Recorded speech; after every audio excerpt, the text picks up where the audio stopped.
ಕಣ್ಣಕ್ಕೆ ಕಾಣಿಸೋ ಹಾಗೆ 3 ಜನ ಗಂಡಸ್ರ ಜೀವನದ ಜೊತೆಲಿ ಆಟ ಆಡಿದ್ಯಾ? ಇನ್ನು ಕಾಣಿಸ್ತಾ ಇರೋ ಹಾಗೆ ಎಷ್ಟು ಜನ ಜೀವನದಲ್ಲಿ ಆಟ ಆಡಿದ್ಯೋ?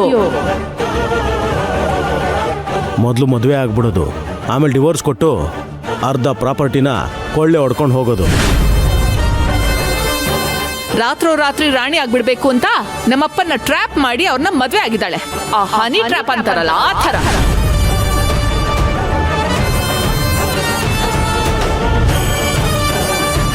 ಕಾವೇರಿ, ನಿದ್ದೆ ಮಾಡಿಲ್ವಾ?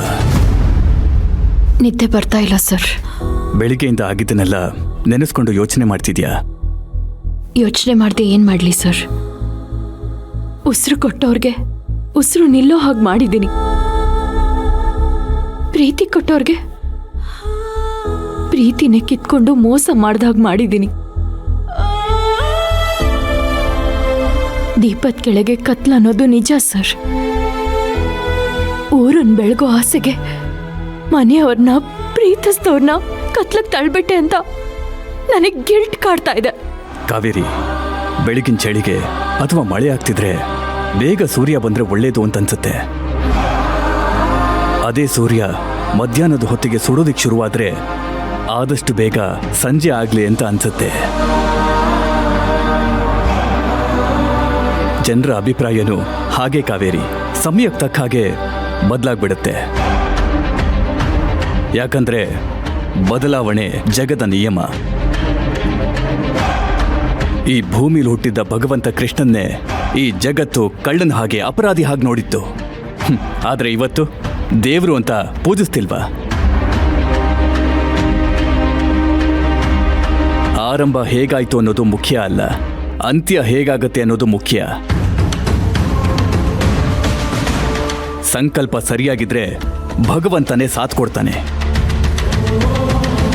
ಒಂದು ತಿಳ್ಕೋ ಕಾವೇರಿ, ಬೆಂಕಿಯಲ್ಲಿ ಬೇಯ್ದೆ ಬಂಗಾರ ಆಭರಣ ಆಗಲ್ಲ. ಪ್ರತಿ ದಿನದ ಕೊನೆ ಕತ್ತಲಿರ್ಬೋದು, ಆದರೆ ಬೆಳಗ್ಗೆ ಹಾಗಲಾಗತ್ತೆ. ಜೀವನನೂ ಹಾಗೇನೆ, ಖಂಡಿತ ಮುಂದೆ ಒಳ್ಳೇದಾಗತ್ತೆ.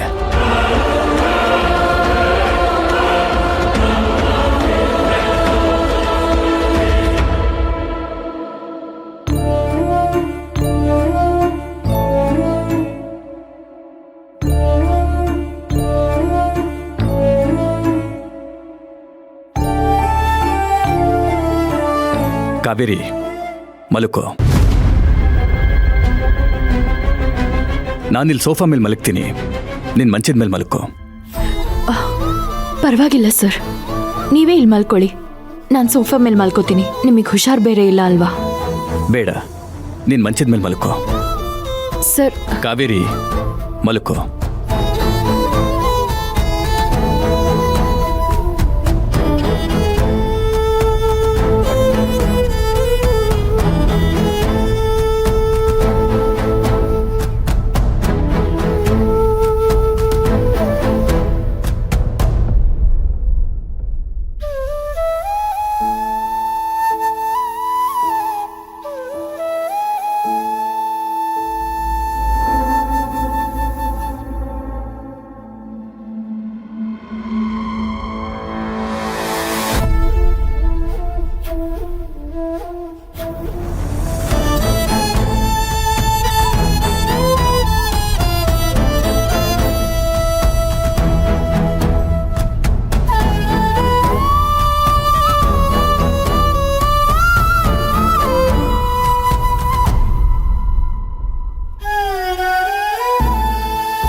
ಮೈ god, Prabha, Preethu phone not reachable ಬರ್ತಾ ಇದೆ.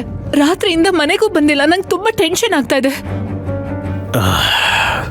ಕಾತಿ, ಪ್ರೀತಮ್ ಏನ್ ಚಿಕ್ಕ ಹುಡುಗ ಅಲ್ಲ. ಮನೇಲಿ ಆಗ್ತಿರೋದಕ್ಕೆಲ್ಲ ಡಿಸ್ಟರ್ಬ್ ಆಗಿ ಎಲ್ಲೋ ಆಚೆ ಹೋಗಿರ್ತಾನೆ. ಅವ್ನು ರಿಲ್ಯಾಕ್ಸ್ ಆಗ್ತಿದ್ದಾಗೆ ವಾಪಸ್ ಬರ್ತಾನೆ ಬಿಡು. ಅದಕ್ಯಾಕೆ ಇಷ್ಟೊಂದು ಟೆನ್ಷನ್ ಆಗ್ತಾ ಇದೆಯಾ? ಅಲ್ಲ ಪ್ರಭಾ, ಪ್ರೀತು ಸಿಚುವೇಶನ್ ಗೊತ್ತಿದ್ರು ಅಪ್ಪನ್ ತರನೇ ಬಿಹೇವ್ ಮಾಡ್ತಾ ಇದೆಯಲ್ಲ. ನಿನಗೂ ಅಪ್ಪಂಗೂ ಏನ್ ವ್ಯತ್ಯಾಸ? ಅಲ್ಲ ಕಾತಿ, ನಾನೀಗ ಏನು ಹೇಳಿದಂತ ನಿಮ್ಮ ಅಪ್ಪಂಗೆ ಕಂಪೇರ್ ಮಾಡ್ತಾ ಇದೆಯಲ್ಲ? ಮತ್ತಿನ್ನೇನು, ಇಷ್ಟೊತ್ತಾದ್ರೂ ಮಗ ಮನೆಗ್ ಬಂದಿಲ್ಲ ಅಂತ ಅಪ್ಪನ್ಗೊಂದ್ ಚೂರು ಟೆನ್ಷನ್ ಇಲ್ಲ. ಇನ್ನೀನು ರಿಲ್ಯಾಕ್ಸ್ ಆದ್ಮೇಲೆ ವಾಪಸ್ ಬರ್ತಾನೆ ಅಂತ ಹೇಳ್ತಾ ಇದ್ಯಾ? ಆ ಕಾವೇರಿಯಿಂದ ಒಂದ್ಸಲ ಅಲ್ಲ, 2 ಸಲ ಅಲ್ಲ, 3 ಸಲ ನಮ್ ಪ್ರೀತು ಮೋಸ ಹೋಗಿದ್ದಾನೆ. ಪ್ರೀತಿಯಲ್ಲಿ ನಮ್ಮಪ್ಪ ಇವಾಗ ಅವಳ ಮದ್ವೆ ಆಗಿ ಮನೆಗ್ ಕರ್ಕೊಂಡ್ ಬಂದಿದ್ದಾರೆ. ಅವನ್ಗೆ ಎಷ್ಟು ಬೇಜಾರಾಗಿರಲ್ಲ, ನೋವಾಗಿರಲ್ಲ. ರಾತ್ರಿ ಎಲ್ಲ ಫೋನ್ ಮಾಡುವಾಗ ಫೋನ್ ರಿಂಗ್ ಆಗ್ತಾ ಇತ್ತು, ಆದ್ರೆ ಈಗ ನಾಟ್ ರೀಚಬಲ್ ಬರ್ತಾ ಇದೆ. ನಾನ್ ಆ ಟೆನ್ಷನ್ ಅಲ್ಲಿದ್ರೆ ನೀನ್ ಅವ್ನ್ ಚಿಕ್ಕ ಹುಡುಗ ಅಲ್ಲ, ರಿಲ್ಯಾಕ್ಸ್ ಆದ್ಮೇಲೆ ವಾಪಸ್ ಬರ್ತಾನೆ ಅಂತ ಹೇಳ್ತಿದ್ಯಲ್ಲ. ನೋಡು ಪ್ರಭಾ, ನೀನ್ ನನಗ್ ಸಹಾಯ ಮಾಡದೇ ಇದ್ರೂ ಪರವಾಗಿಲ್ಲ, ದಯವಿಟ್ಟು ಈ ರೀತಿ ಎಲ್ಲ ಮಾತಾಡ್ಬೇಡ. ಅಕ್ಕ, ನಾನು ಪ್ರೀತಮ್ ಫ್ರೆಂಡ್ಸ್ಗೆಲ್ಲ ಕಾಲ್ ಮಾಡಿದ್ದೆ. ಅವನು ಯಾವ ಫ್ರೆಂಡ್ಸ್ಗೂ ಕಾಲ್ ಮಾಡಿಲ್ವಂತೆ, ಯಾರ ಜೊತೆನೂ ಆಚೆ ಹೋಗಿಲ್ವಂತೆ, ಯಾರ ಮನೆಗೂ ಹೋಗಿಲ್ಲ. ಅಲ್ಲ ಅದ್ಗೆ, ಮನೆಯಲ್ಲೇ ಯಾರಿಗೂ ಹೇಳ್ದೆ ಕೇಳ್ದೆ ಬೇರೆ ಹೋಗಿದ್ದಾನೆ. ಅದು ಅಲ್ದೆ ಅವನ್ ಫೋನ್ ಬೇರೆ ನಾಟ್ ರೀಚಬಲ್ ಬರ್ತಿದೆ. ಅಲ್ಲ, ಅವನಿಗಾಗಿರೋ ದುಃಖಕ್ಕೇನಾದ್ರೂ ಅವನು ಹೆಚ್ಚು ಕಡಿಮೆ ಏನಾದ್ರೂ... ಮಲ್ಲಿಕಾ, ದಯವಿಟ್ಟು ಮಾತ್ಗೂ ಆ ಥರ ಎಲ್ಲ ಹೇಳ್ಬೇಡ. ಕೇಳಿಸ್ಕೊಳ್ಳೋ ಶಕ್ತಿ ನನ್ನಲ್ಲಿಲ್ಲ. ಅವನನ್ನ ತಮ್ಮ ಅನ್ನೋದ್ಕಿಂತ ನನ್ನ ಮಗ. ಚಿಕ್ಕ ವಯಸ್ಸಿಂದ ಎಲ್ಲದಕ್ಕೂ ಅಕ್ಕ ಅಕ್ಕ ಅಂತ ನನ್ನ ಹಿಂದೆನೆ ಬರ್ತಾ ಇದ್ದ. ಅವನಿಗೆ ತಿನ್ನಿಸ್ಬೇಕಾದ್ರು ನಾನೇ ತಿನ್ನಿಸ್ಬೇಕು, ಅವನನ್ನ ಮಲಗಿಸ್ಬೇಕಾದ್ರೂ ನಾನೇ ಮಲಗಿಸ್ಬೇಕು. ಅದಕ್ಕೆ ನಾನಿಲ್ದೆ ಅವನಿಲ್ಲ, ನಾನೇ ಅವನ ಪ್ರಪಂಚ. ನಾನು ಅವನು ಅಮ್ಮ ಮಗನ್ ಥರ ಇದ್ವಿ. ಅವನು ಒಂದ್ ಸಣ್ಣ ನೋವು ಆದ್ರೂ ಸಹಿಸ್ಕೊಳಕ್ಕಾಗದೆ ಒತ್ತಾಡೋನು ಅಂಥವನು ಇಷ್ಟು ದೊಡ್ಡ ನೋವು ಆಗಿದ್ರೆ ಅದ್ ಹೇಗ್ ಸಹಿಸ್ಕೊತಾನೆ? ಅದಕ್ಕೆ ಪ್ಲೀಸ್ ಸಮಾಧಾನ ಮಾಡ್ಕೊಳ್ಳಿ, ಅಳ್ಬೇಡಿ. ಹೇಗ್ ಸಮಾಧಾನ ಮಾಡ್ಕೊಳ್ಳಿ ಮಲ್ಲಿಕಾ? ಪ್ರೀತು ಎಲ್ಲೇ ಹೋದ್ರು ನನಗೆ ಇನ್ಫಾರ್ಮ್ ಮಾಡಿ ಹೋಗ್ತಿದ್ದ. ಇನ್ ಕೇಸ್ ಮನೆಗ್ ಬಂದಿಲ್ಲ ಅಂದ್ರೂ ಫೋನ್ ಮಾಡಿ ಹೇಳ್ತಿದ್ದ ಇವತ್ ನಾನು ಬರಲ್ಲ ಅಂತ. ಆದ್ರೆ ನಿನ್ನೆಯಿಂದ ಒಂದ್ ಕಾಲ್ ಇಲ್ಲ, ಒಂದ್ ಮೆಸೇಜ್ ಇಲ್ಲ. ಫೋನ್ ಮಾಡಿದ್ರು ನಾಟ್ ರೀಚಬಲ್ ಬರ್ತಾ ಇದೆ. ಪ್ಲೀಸ್ ಅಳ್ಬೇಡ ಅಕ್ಕ.